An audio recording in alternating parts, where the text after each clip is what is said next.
Ladies and gentlemen, welcome back. ATR podcast. Gio Garcia here. I'm alongside Christian Mosqueda back for another special episode. Very special guest. We met this young man recently, and a lot has changed since. Chris, good to see the progression, and now he has a huge fight May 4th in Las Vegas against Naoya Inoue. We have Ramon Cardenas. Ramon, welcome to the show, man. Always good talking to you. Thank you for having me, man. Thank you for having me.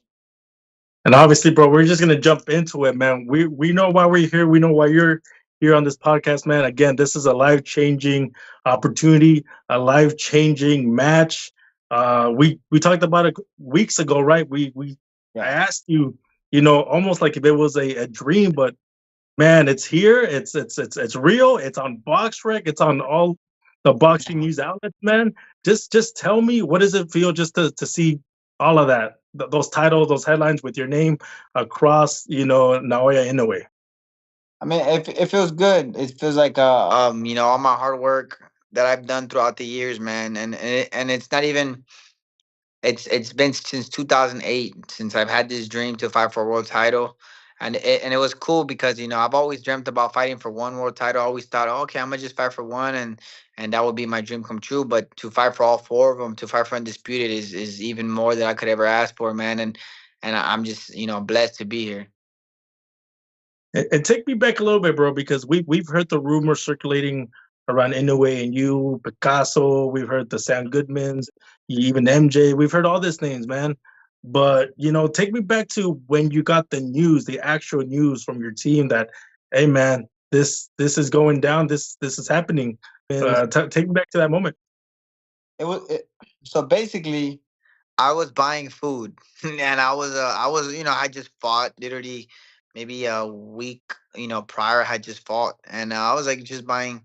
I was eating whatever I wanted, because again, I just fought. I didn't think nothing was gonna happen. I thought, he's gonna fight Sam Goodman and stuff. So I was speaking to my manager. We were just having a conversation, like a normal conversation, and then he just randomly asked me, like, "Hey, would you like to fight anyway?" And I said, "Yeah, I already told you, like, that's a fight that I want."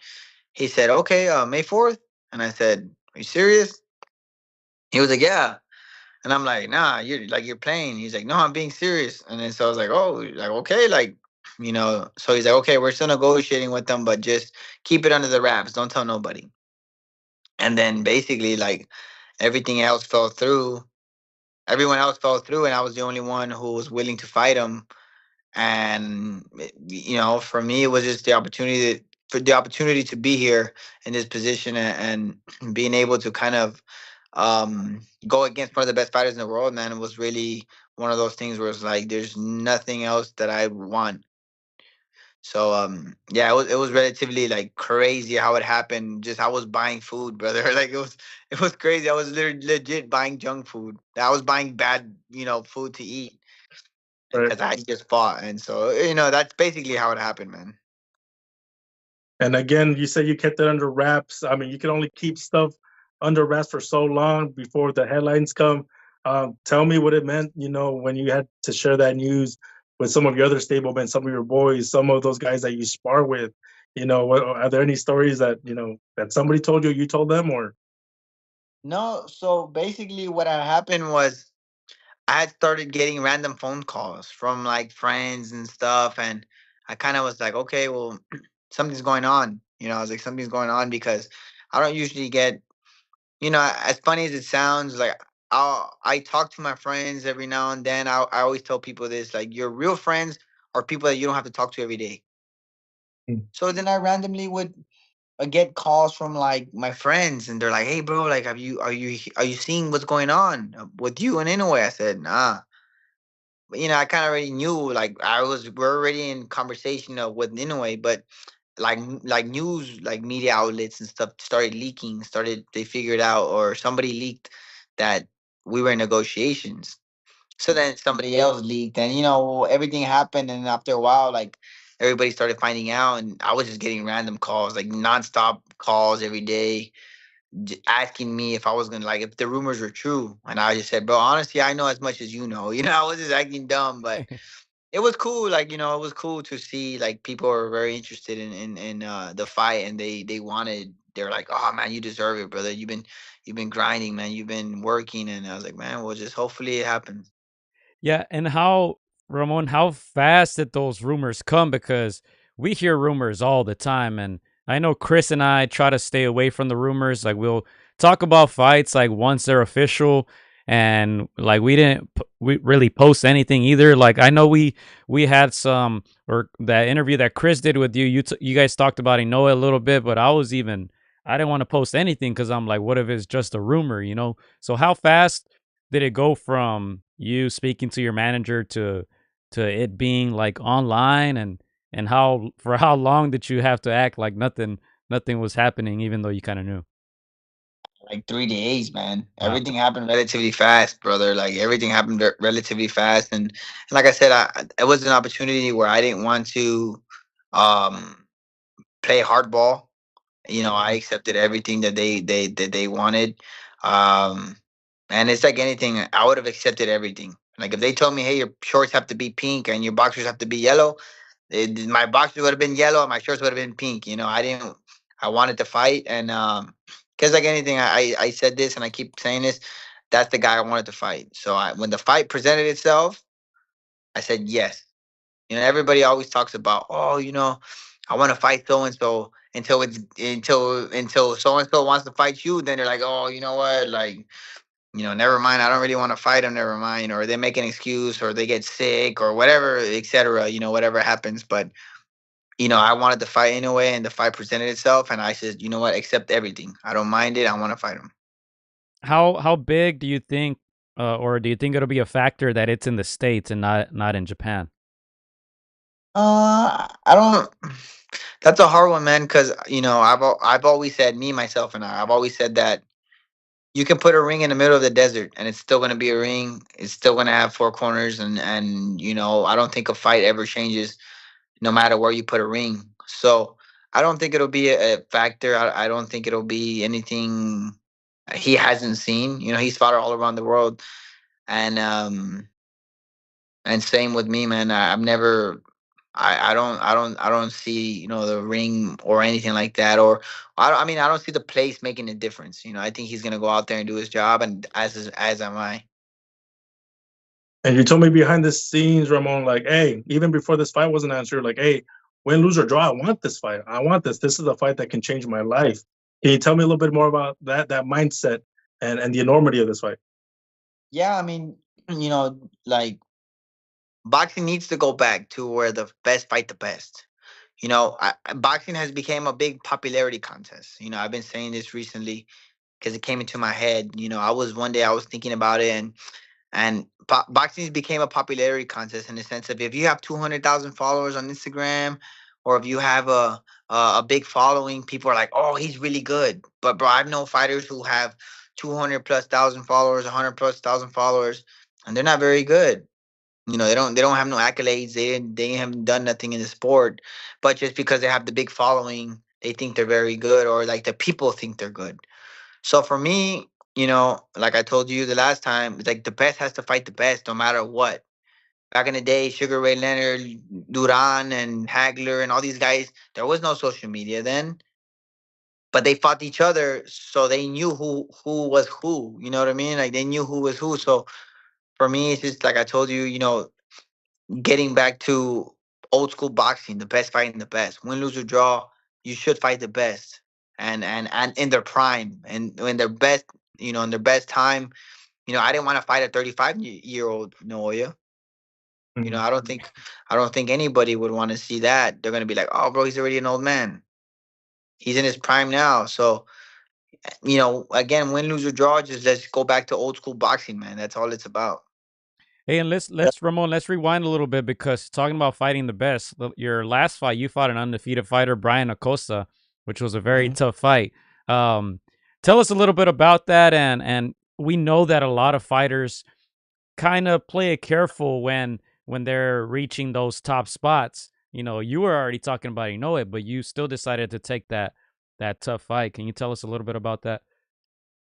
Yeah, because I mean, like I said, like I gotta practice what I preach. If I go around preaching that the best gotta fight the best, why would I fight a guy who's 17-5 or 18-6 or like something like that? Like no, my promoter and my manager came to me with this guy 20-0, and I was like, okay, cool, no problem. Like, no problem. Like if the money makes sense, the fight will happen. The money made sense, so the fight happened. So it's like anything. I gotta practice what I preach. If I go around saying everybody has to fight the best, then and if I'm only fighting bums, how can I lead by example? Yeah, and Ramon, as soon as this fight got made, both the good and the bad of social media, of the boxing fans, their opinions, they started also coming in. I want to ask you: do you read both the good and the bad, and do you use that as motivation? Come May. Um, I don't really read the comments because it's like anything. If I were to read them, I'd be like, oh shit. Um, for me, it's like a lot of these people who have something to say would never jump in the ring, or half of them have never jumped in the ring. They're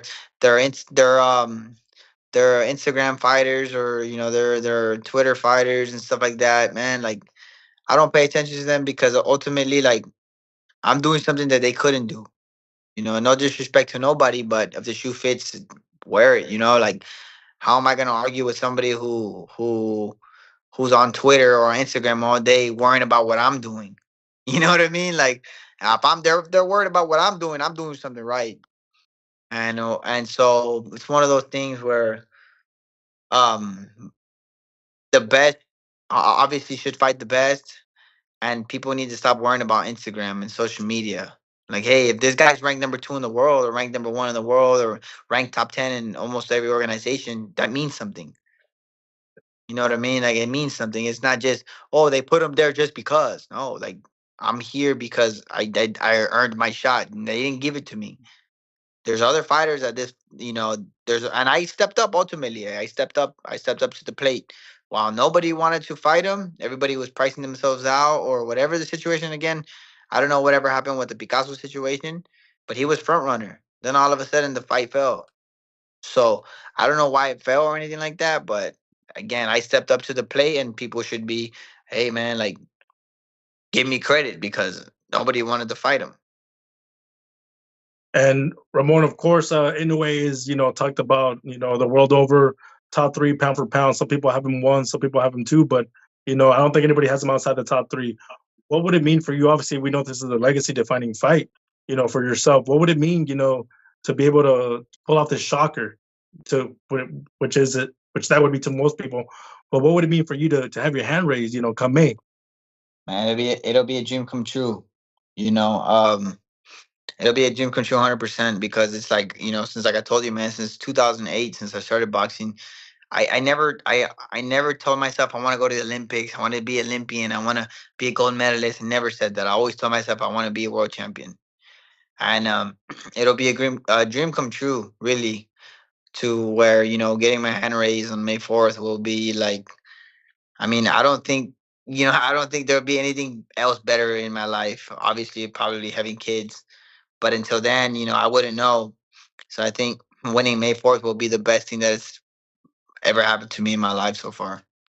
How does it feel fighting on Cinco de Mayo weekend? You guys are sharing the weekend with other big stars. Probably the biggest weekend in boxing.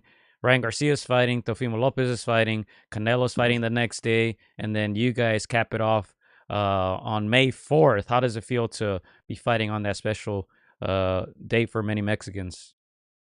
It feels good. It feels great. It feels like I told you, man. Like, I growing up, I used to see these guys. Like, I used to see these guys on TV. Like, I used to see them. I used to see them fight each other. Floyd would always fight on Cinco de Mayo weekend, and to kind of be able to fight, and hopefully start my own legacy, create my own legacy after this fight will be a dream come true, man. It will be, it'll mean a lot to me.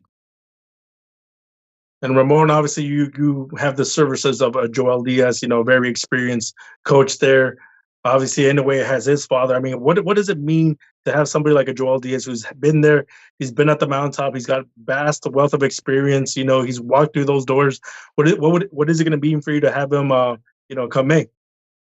It's gonna feel good because I know, like you said, man, I have a trainer that's been there and done it, and he's been at the top of the top, and he knows what it is to be on that level. So now it's not something that I'm going in kind of worried, because sometimes some trainers that you work with or that you have never been to that level, so they don't, sometimes they fold under pressure, because those bright lights, they get to you. So for me, it's just, him having that experience to be there. He'll know how to handle any situation that comes to us that night. And Ramon, obviously, there's vast amount of tape that you can watch on Inoue, but there's also this saying that you can never prepare until you're inside that ring, man. Obviously, doing your homework and then being in that ring, man. What do you think you're gonna discover from yourself come fight night? About myself, or Yeah, about him? about Man, yourself. I think, I mean, my will to win, brother. That's really what it is, man. I'm gonna discover like how bad I really want to win that night, man. Because like I told you, dude, it's gonna be a dream come true, man. Winning this fight is a dream come true, and I've always said I want to be a world champion. Undisputed was never one of those things where I was like, oh, I want to be undisputed. I've always just told myself I want to be two-time world champion, and that was it. But to win all four world titles in one hit, man, bro, like that's gonna be, what, like, again, like I'm that'll be the epitome of boxing. What else is there to do after that? If that makes sense. Like, what else do I have to prove after winning this fight? Nothing. Like, I could retire the next day, and I can just say, hey, bro, I was a fucking undisputed world champion. You know what I mean? Like, people are like, oh, I was world champion. Yeah, but I was undisputed. So it's one of those things where I'm a really discover how bad I want to win that day. And Ramona, obviously, a lot of people do admire Inoue. What are some things that you're gonna be looking out for? Some of the things that he does well that you're gonna be, on your A game for. Um, his explosiveness, how explosive he is. We know that he's very explosive, and we know that his explosiveness is what separates him from the bunch. But I know that taking that away from him will you know will give him issues.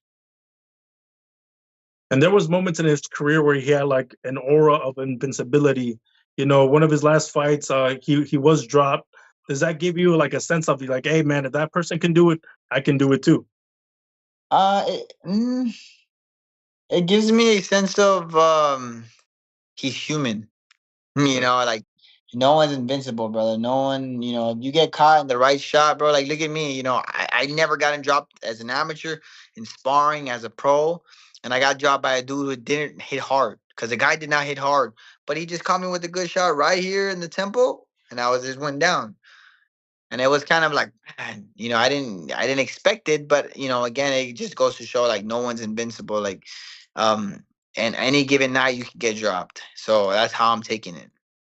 How No, rewinding back to that punch? How did it feel? Like you said, you never been dropped. You never experienced that before. More recently, I think we saw Bacoli go down against Joseph Parker with that same shot, and then he couldn't recover. Most famously, probably Anthony Joshua against Andy Ruiz. How did it feel from your point of view? It felt weird.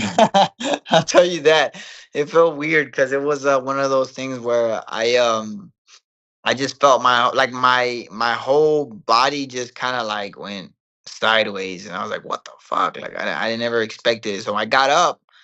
Mentally, I was there. I was good, but everybody kept telling me, no, your legs didn't look good. Like, your legs looked, a little wobbly and stuff. They didn't look under you. But I was like, man, I felt good. Like, I could see all the punches that he was throwing when he came at me. That's why if you see the fight, like, he came at me and I was moving on all his shots because I could see everything. But they told me that my legs weren't good. So really, it was just, as funny as it sounds, man, you look straight, but your body's like, so that's really what it was. It was just a good shot on the equilibrium. And obviously, nobody wants to take that kind of shot as that Ramon. But do you feel like that added experience to you? Like now you know how to weather that. Do you feel like you had to go through that to gain another layer to your game, or I feel like, I feel like God's timing is perfect hmm, because, for example, I took that little knockdown. I felt what it was, and then look, I got the Inoue fight.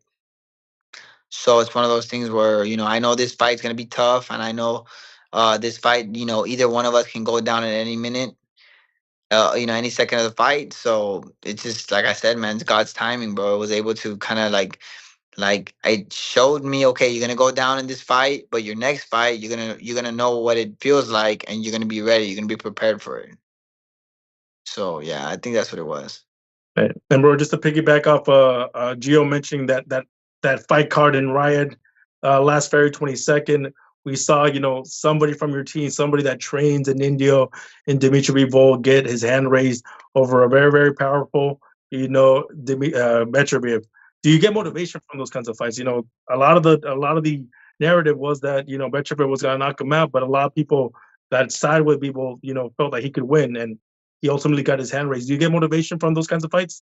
Yeah, for sure, man. Because these people, we all know the same people. I might not know Bivol, but I know some of his friends. I know a lot of his friends actually.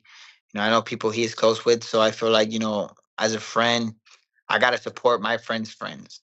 So him winning that fight was really nice. It was really good because he respects everybody from the gym. He respects Joel, and was happy to. It was cool to see them all happy when Bevo won. So yeah, I mean, it really is. There's a motivation there because it's like, okay, like he won, now it's my turn. Like now it's my turn to do it.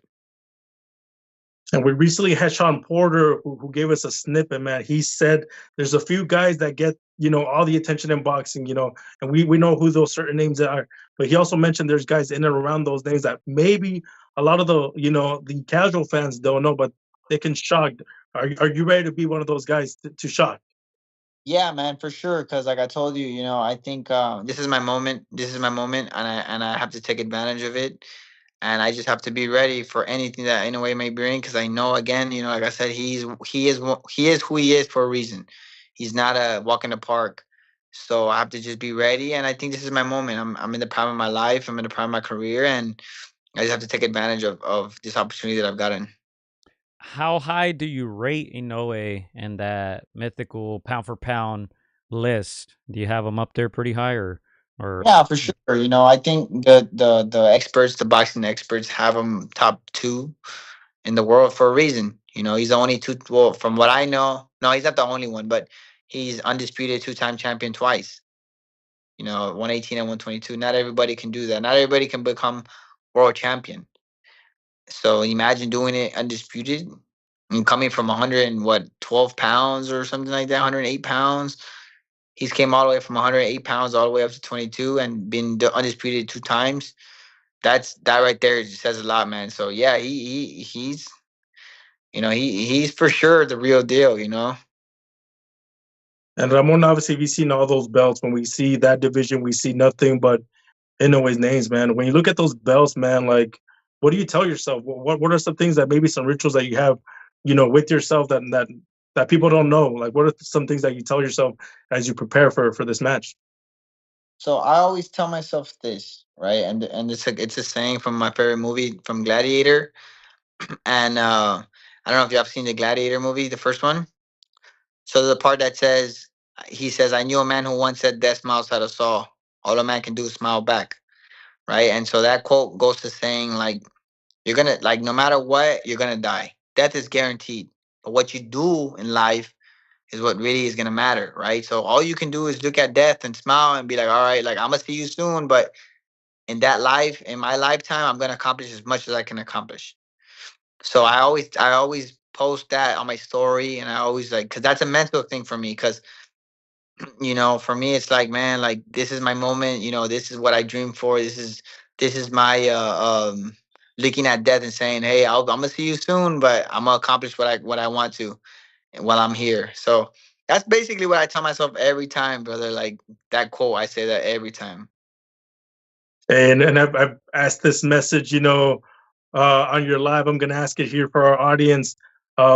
What does this moment feel? We know that there's moments in a boxer's life where you guys don't know when the next fight is coming. Sometimes politics gets in the way. You guys just do, what you need to do day in and day out, man. You guys have your highs and your lows, man. What does it feel, now to be in this moment, to have this life changing opportunity, not just the bag, but for your legacy, for generational wealth? It feels great, brother. It feels great because I could say that all my hard work wasn't, all my hard work wasn't in vain. Because I know there's people, man. There's people who've boxed for 20 years, bro, and then and then you see them now, and they don't. A lot of, like, I have friends of mine that were boxing way before me, from 2004. That would have been 21 years already, or since 2003, 22 years, and I see them, and a lot of them aren't doing anything. So for me, I could say that my hard work wasn't in vain. Like that I really focused, and I really told myself that I'm gonna do this, and I don't know how far I'm gonna take it, but I'm gonna take it as far as I can. And I look, bro, I hit the epitome of boxing.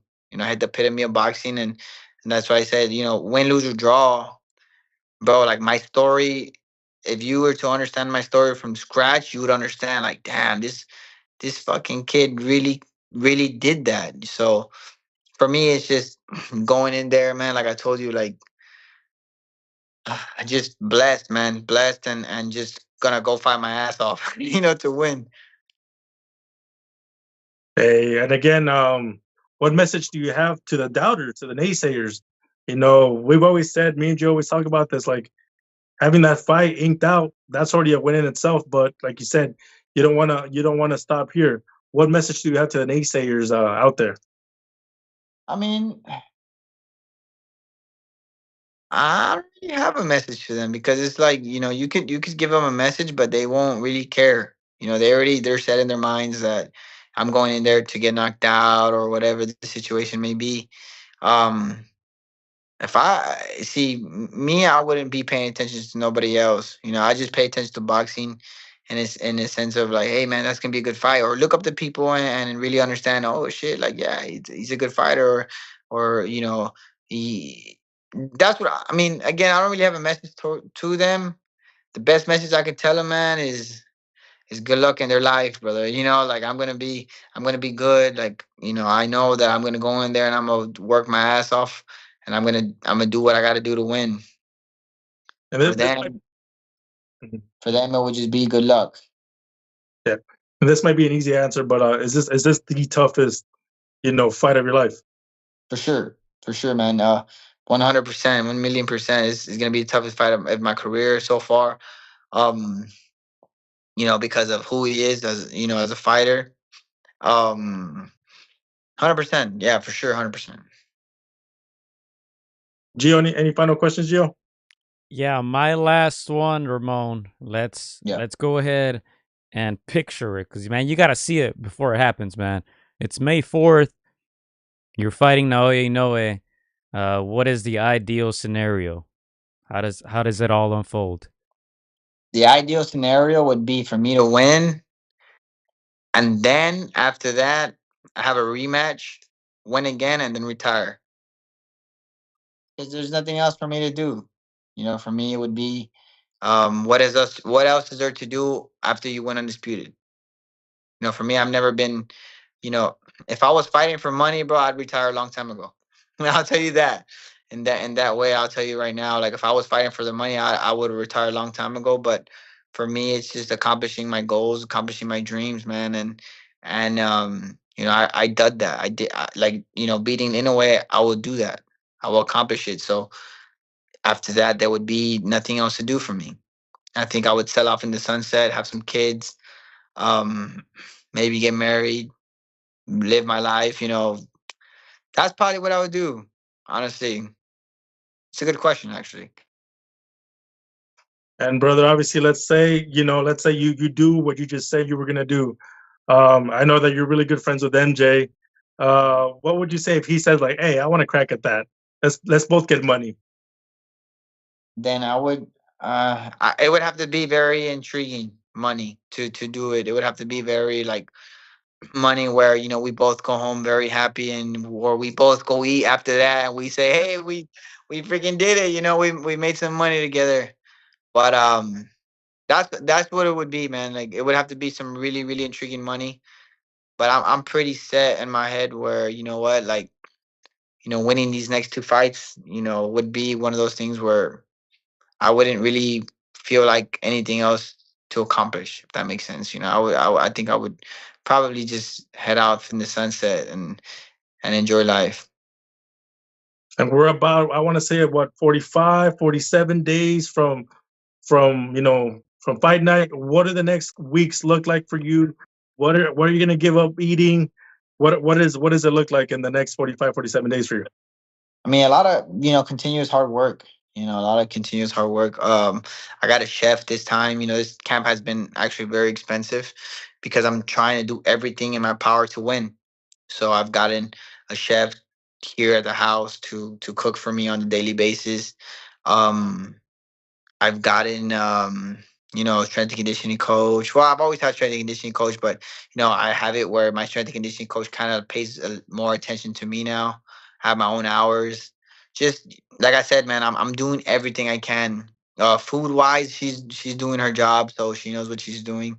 Um, but other than that, man, just more continuous hard work, brother. Like, just keep putting in the hard work every day. And obviously, Gio said before it happens, you got to picture it, man. What are some visions that you give yourself? What are some fights where there was a shock factor? What are some of those that you're kind of honing in so that moment can happen for you? Are there any fights that come to mind that you're like, man, that fight is what is gonna happen for me come fight night? Uh, I think Marquez versus Pacquiao the fourth. Ooh.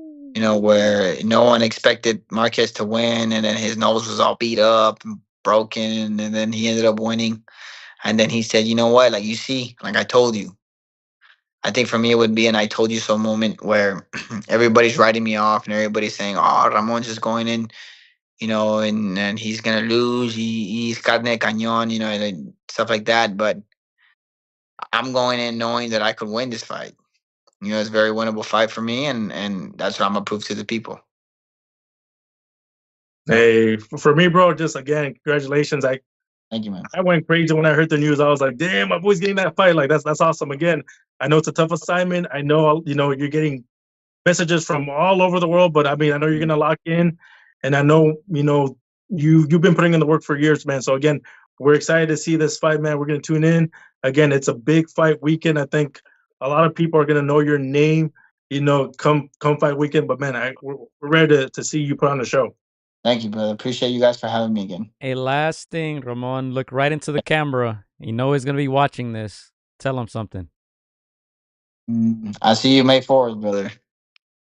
There you have it. Ramon Dinamita Cardenas. Thank you for joining us.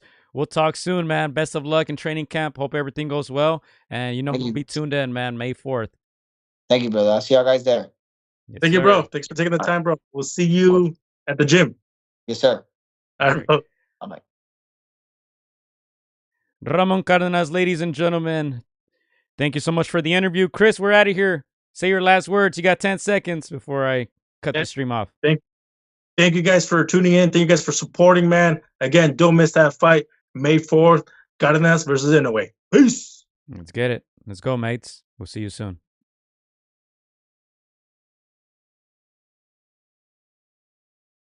Hola amigos, soy Juan Francisco Gallo Estrada. Quiero mandar un saludo para mis amigos de Contra las Cuerdas.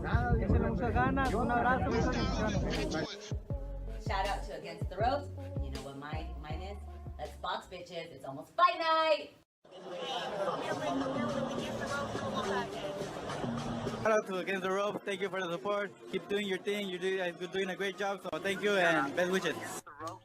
Huge shout out to Against the Ropes. Against the Ropes. Shout out to Against the Ropes. Thank you guys for the interview, and hope to see you guys soon. Against the Ropes, always doing the right thing. Shout out to Against the Ropes, man. I appreciate you guys for having me, taking the time out y'all day. Against the Ropes, #1. Freddie Roach. Thank you very much.